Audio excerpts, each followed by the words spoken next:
Se non interviene lo Stato con dei voucher per le famiglie e per lo sport è destinato a chiudere. Noi abbiamo 5.700 società sportive ASD senza scopi di lucro, che il 50% chiuderanno se non sono aiutate a essere sostenute, specialmente le più piccole. Quello del CONI regionale è un vero SOS. Lo sport di base delle ASD senza fini di lucro è a rischio sopravvivenza. Eppure ci sono stati tavoli, anche recenti, con la politica nazionale e regionale per ribadire che lo sport non può essere considerato un'attività secondaria.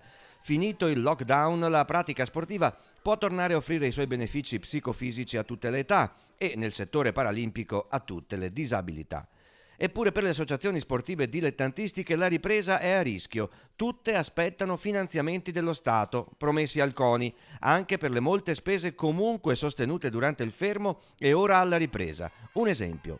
Spese di sanificazione. Le società sportive hanno speso 5, 10.000, 15.000 euro, ma queste devono essere date dallo Stato, non possono essere a carico di società senza scopo di lucro dove lavorano volontari che non hanno un ritorno economico, ma lo fanno solo per passione, se no questi danno indietro le chiavi e allora lo sport muore. Molte società sportive utilizzano le sedi scolastiche per le loro attività e il rischio è quello che ne venga bloccato l'utilizzo, non si sa per quanto, dalla non facile ripresa dell'attività scolastica.